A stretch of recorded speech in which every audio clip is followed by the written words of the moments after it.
Welcome to the Child Free Wealth Podcast, hosted by Bree and Dr. J, Certified Financial Planner. Here we discuss life and finances as it relates to being child-free. This podcast is for educational and entertainment purposes only. Please consult your advisor before implementing any ideas heard on this podcast. Hey, Child Free Wealth listeners. Today, we're going to dig into philanthropy, giving. How do you make an impact with your time, your life, your money, all that fun? And I've got an awesome expert for this. So Alison Patterson comes in from Patterson Philanthropic Advisors. I always have trouble with that word. Don't mind me. But she comes out of a background of working in kind of this giving and nonprofit world, but she's helping folks figure out kind of what is their impact? Where do they want to go? How do you give with a warm hand versus a cold hand? Like, how do we make an impact? And we had a great conversation, random meeting recently, and I was like, you got to join on the podcast. Welcome. Thank you so much for having me. It's exciting to be here. Yeah, it's great to dig in. And tell me a little bit about kind of the work you do. Like, you're a giving coach, essentially? Yes, it is a different kind of space because most of the people who do what I do work with ultra high net worth clients, like people who are giving away lots and lots of dollars. And because you mentioned that I had been working in the non-for-profit world for over 25 years, what I saw was just lots and lots of generous humans wanting to do good out there in the world. They were needing some strategy. They wanted some tips and pointers. And I believed that they deserved to be able to have that just the same as, folks with millions of dollars. I broke out on my own and now I help everyday people, everyday change makers put strategy and intention behind the generosity that they want to put out there in the world. What do you see as the biggest challenge? When somebody comes to you, what's either the problem or kind of the issue? Primarily, I think a lot of times it's overwhelm or freeze state. They feel that they don't have enough to really make an impact, or they don't understand how what they're doing already sort of aligns with who they are as a human. They are in a lot of ways having the same kind of issues that, you have when you're trying to build your budget or, when you're trying to think about your life in general, which is, okay, how does this fit?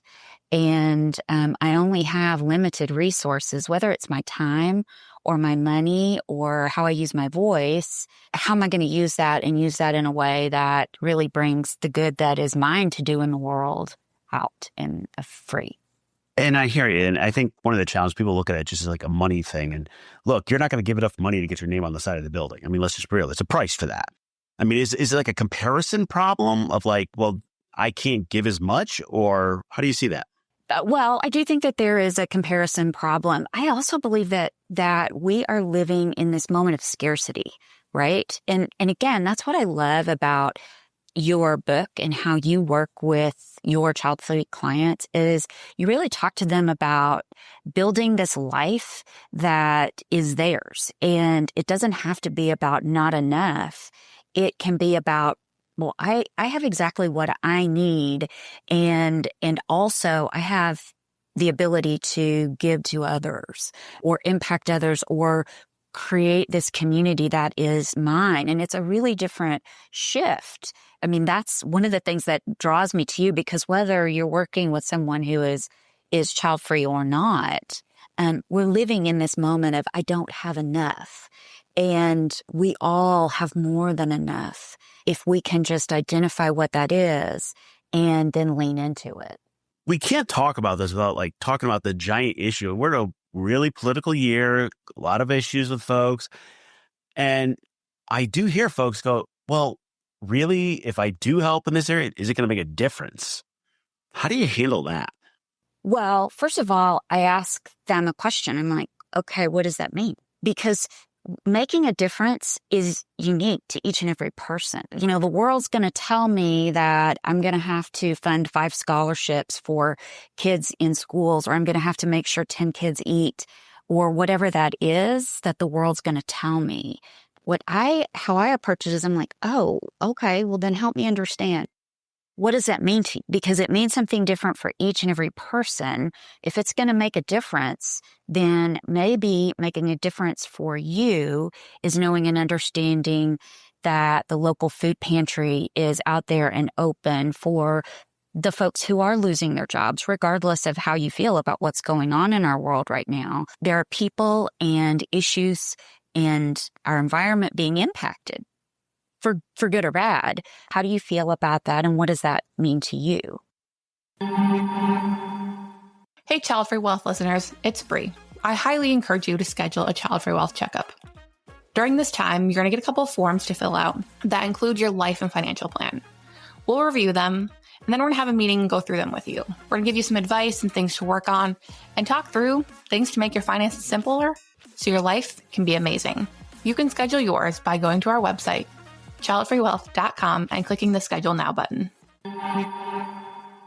Yeah, and I'm with you. And if we take the food example, and my wife does work in that area, and some days it's like, look, there are so many issues. Like, am I really going to even be a drop in this bucket? And my answer is always, you made a difference to somebody. Mm-hmm.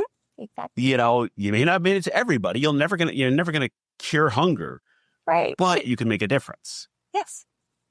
Yes, that's it. But most people, they see that they're just overwhelmed by it. And when we can, we take it back a step again and we say, oh, wait a minute. And some people, they need to know, they need to understand. I helped 5 people.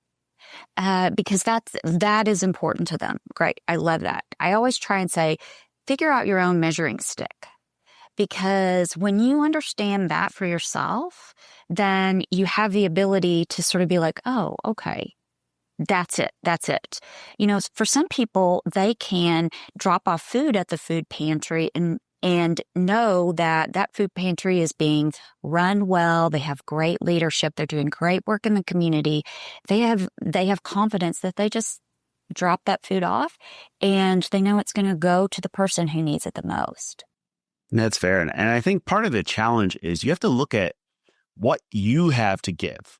So I was having a conversation with a client and very church oriented. That's where her passion was. Awesome. And we started having a conversation about giving. And she was tithing and giving her amount, but she's like, I said, would you like to give more time? She said, no, that's not where my skills are.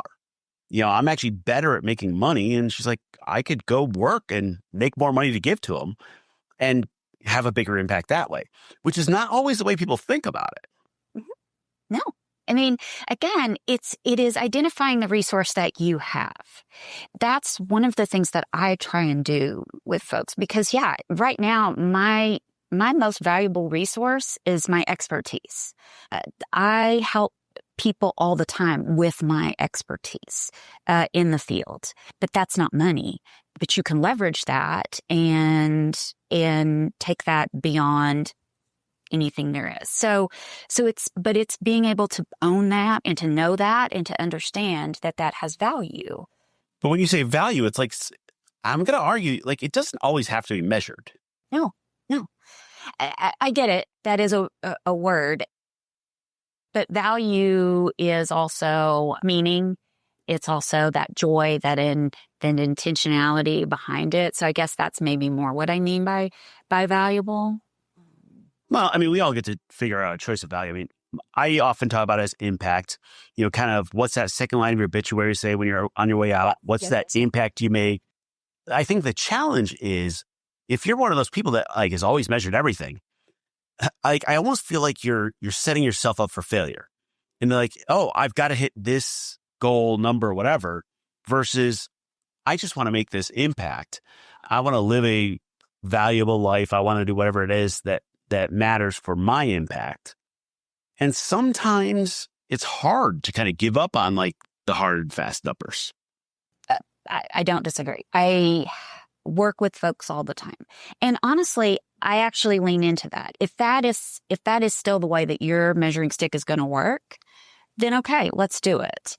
I was working with a client and in fact, they were giving a transformative gift to an organization. And I always kind of like to say, hey, would you consider just giving it to their annual fund? Because this was a project-based gift. And that client said, nope, this needs to be part of their capital project. I don't want it to go to their bottom line, to their annual giving. And of course, for someone who used to work in not-for-profit, that was really hard for me. What I know is that organization used that, and they are now strategically I visited with them in January, and they are, for the first time in their history, in a really great monetary space. Like, they're starting the year better than they ever could. That client really helped me to see that, I would have loved to have had them help, with the annual giving in that moment. But, that's not how they wanted to measure it. They understood what their impact was going to be through that gift.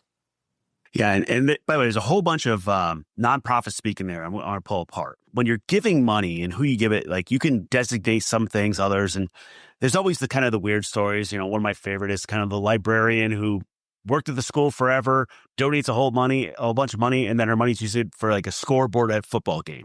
Like, that doesn't fit who she is, so sometimes it makes sense to say, all right, this is for this purpose. Sometimes it's more generic, like more general fund, like help pull apart. You had a bunch of terms in there of like, how do you give that money? Yes. There's a lot of question right now. So if you just go into what we call trust-based philanthropy. I trust the organization. I'm going to give them my dollars, and I trust them to do well by that. And they are going to put that in their budget. It's just like any other company. They have to pay their rent. They have to keep the lights on, because if they aren't doing those things and paying their employees, they can't do the programming. There are projects within an organization that they work on. So maybe they are specifically teaching teenagers how to drive, teenagers in communities that don't have that resource. They have a driving program, or they have a program where they're teaching youth to fix cars as a trade. So that's a program. And then there's capital giving, where, like you said, you're going to give them money, they're going to build something, and you're going to maybe put your name on the side of that building. And do you have a preference of where people give? I prefer where my client brings my client the most joy. I don't. Now, having worked in the nonprofit industry for as long as I did, I sure would love for people to just give those dollars and trust that organization is doing with those dollars, using those dollars well. There's a lot of skepticism out there around folks that has happened because some big organizations, have big overhead, but most nonprofits, they are working on the skinniest margin. And most humans who are working in that field are not making a lot. They're not making millions of dollars. When you give to that small organization, or even that mid-sized organization, knowing that you're giving and you're just trusting them to do the right thing, if you've looked into the leadership, if you've kind of done a little due diligence around that, that's where I prefer. But again, my job isn't to tell my client. My job is to say, let's figure it out for you. Let's figure out what's going to bring you joy, what's meaningful to you, and then let's go get it. Yeah, I think this figuring out charities you trust or kind of like can give money to is a challenge. So I have a client, and really interesting approach what he's doing. He's got a bunch of money to give at the end, but he's like, all right, let me give $10,000, $25,000 a couple of these charities and see what they do with it. See how they engage with it, see what the communication looks like. And it's really interesting. He's tried a few different places, and one or two of them I'm never giving them another dollar. Some have done well. Another kind of test he did, which was really interesting. This was actually a veteran services organization. He called up their line and said, can I talk to a human? And couldn't get a human. I'm like, well, that's a bad sign. Sure. But how do you figure out kind of who you could trust to give money to, or guides, or cutoffs or something like that? You can talk to your local community foundation. There is GuideStar. There are lots of online things. My difficulty with the online sort of approaches, they just show you dollars. And, being a money person, you understand that what bucket you put something in might not tell you the real story. I love what you said about your client because they're testing the waters. They're making a call. I had a client recently who he went through and because I don't start at how, I start at why, much like you. Like, let's start with the end in mind. We go through a process of, coming up with a focus statement. And he identified empowerment, read an article in a newspaper, started learning a little bit more about the organization, just like your client, signed up for the newsletter, and then made a call to the development officer later. But within, I don't know, it was less than a year's time that he was making a 5-figure gift to that. Hey, Child Free Wealth listeners, it's Bree. If you haven't already signed up for our newsletter, be sure to get on it, where each week we send out information regarding what's going on in the world of child-free life and finances. You can sign up by finding the link in our description. Organization. For that organization, it was transformative. And for him, he's an accountant. He was like, this is a great ROI. I think that this is a great ROI. I was like, I think it's a great ROI too. Are you excited about it? And he said, yeah. Well, and I think part of it is that you have to understand why you're doing it, but you also have to understand what impact you want to make. Do you want to be part of the organization? Do you want to give anonymously? Do you want to be part of their board? Like, there's lots of different decisions. But I think at the core of that is this question of, like, should I give with a warm hand or a cold hand? Like, should I give it while I'm alive versus after I pass? And with my clients, I spend a lot of time on giving while you're alive. Let's be real, from a financial standpoint, that's where you get tax breaks. But also because you get to see that impact and be part of it. You not only get to give some money or give your time, but you get to be part of it, see what's going on. And most good nonprofits are good at showing you, here's what we did, here's the impact, sharing the stories, introducing you to people that, like, where you can be part of it. But how do you look at giving at the end of life versus during life? Well, like you, I prefer for people to give during their lifetime. Because again, what I also then talk to my clients about, if you're giving during your lifetime, again, it's that measuring stick. I also encourage them to communicate with the organization, because that organization can't read your mind. And they don't know what's important to you. They don't know how you want to be stewarded. So as a development officer, someone who was raising money, I was hoping that my call once a year or this or that was what was really going to help that person understand the impact they were making. What I encourage my people who are giving, with a warm hand is, let's get really intentional about how we're communicating with that organization. Now, if they want to wait, and that, again, that's important to them, what I also do is say, let's get really granular around what this means. Yeah, I love that you're going to give to your church. Churches are in distress right now. And there are churches out there that have large endowments, but are still handcuffed by the fact that their endowment is only giving 5% to the church, when the church really needs more than that to actually function. And that you can use that example for any organization.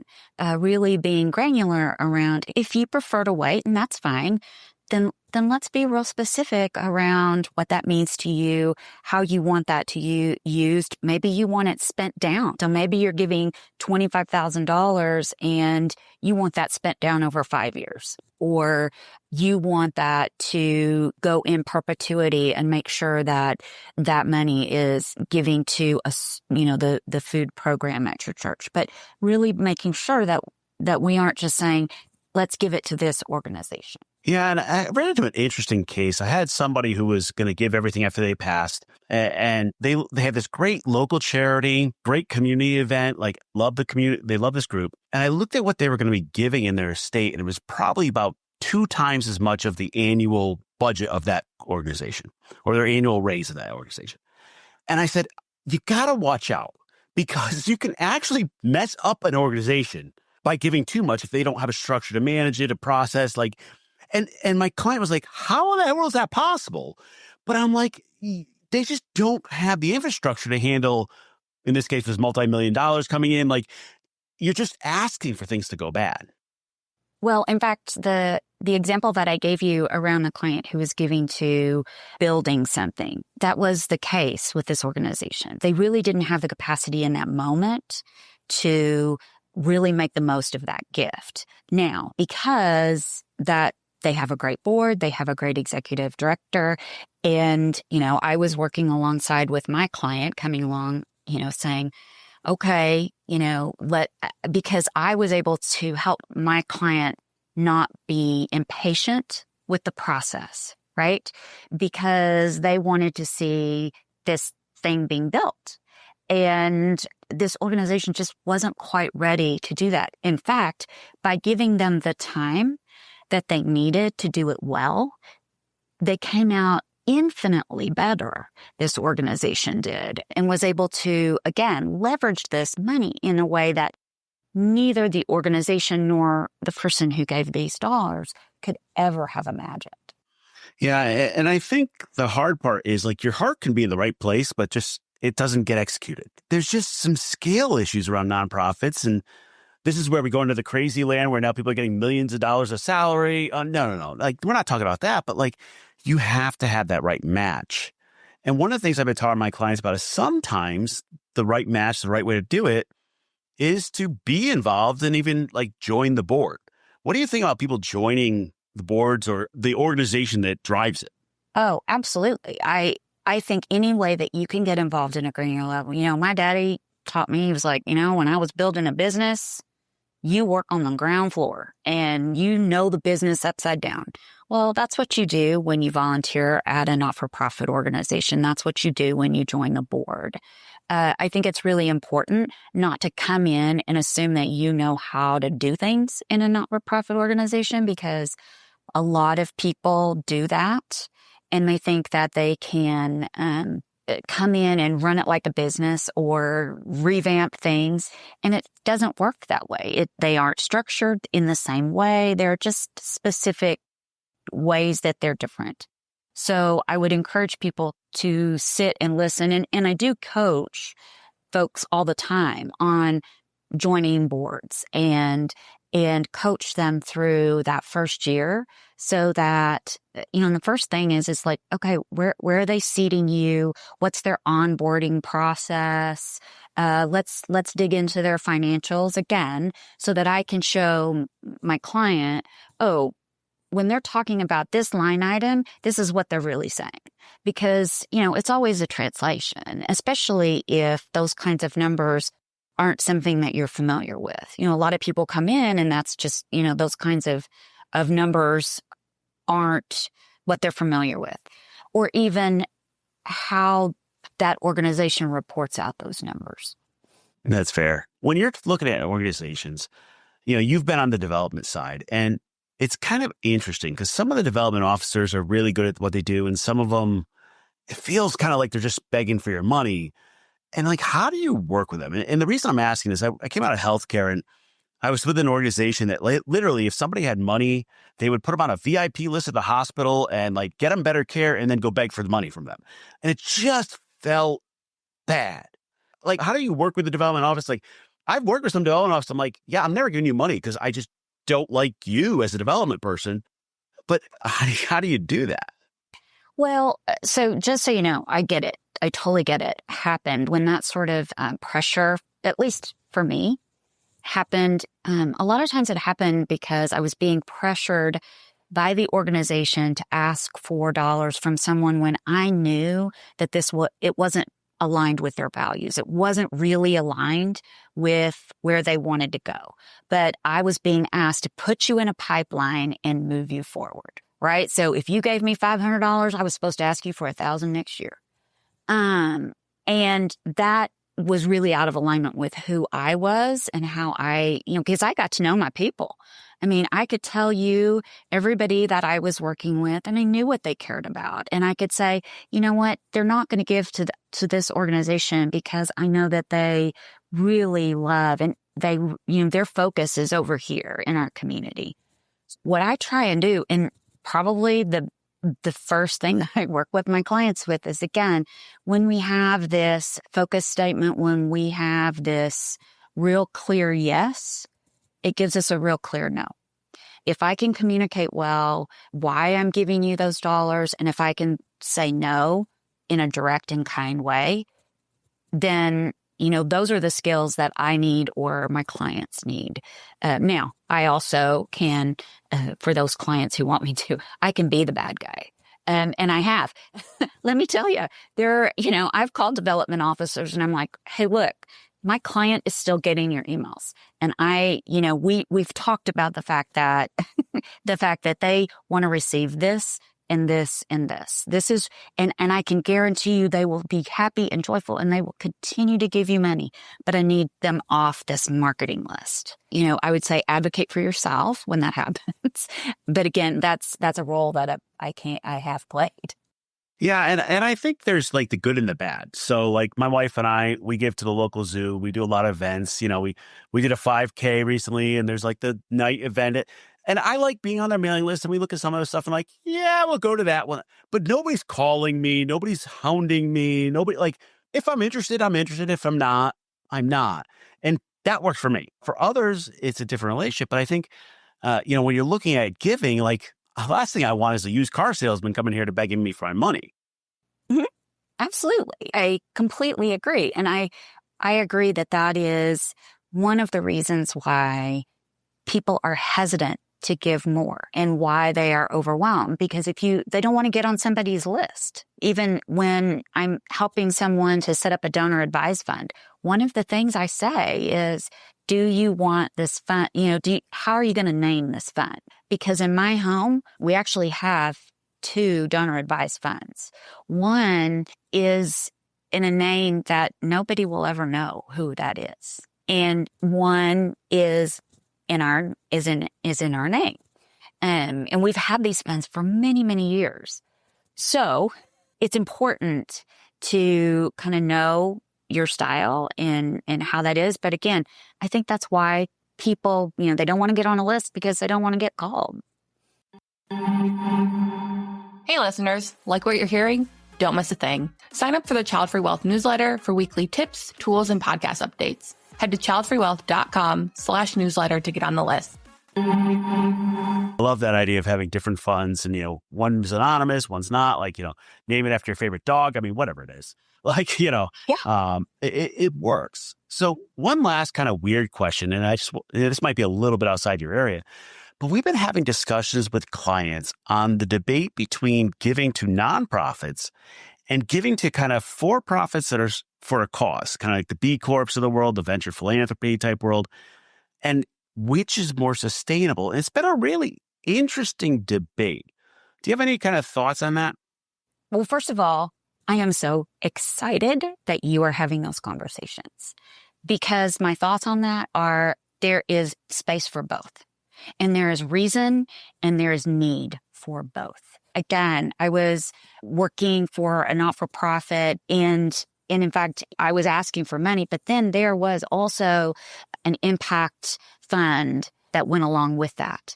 But what that also does is it gives people a place to plug in. And again, if just donating dollars is not your place, I mean, like, put together an impact generator, right? And like, let's just start funding those things. I encourage my clients to think about GoFundMe's and those kinds of aspects of giving in the same way in terms of our overall generosity and our overall generosity budget. Just because it's not going to a not-for-profit doesn't mean that it isn't part of our overall generosity plan. I am so excited that you're having those conversations, and I'm really excited that people are learning more about them and understanding them better.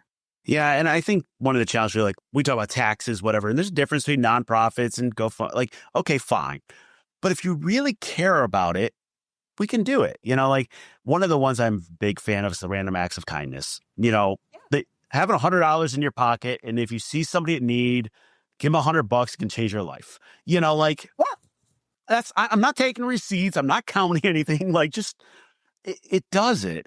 And I just don't think we think enough about how much impact that can have. Right. Well, in our house, we call it the inspiration money. And you can be inspired over anything.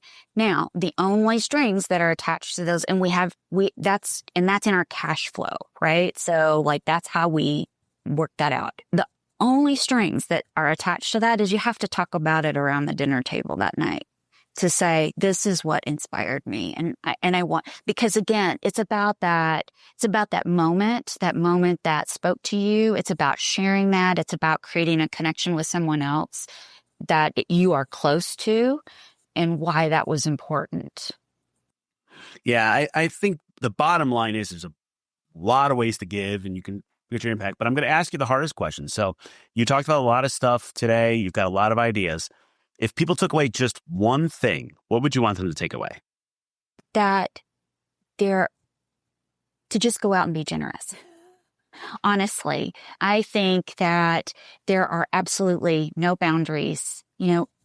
Integrate generosity into your wealth strategy.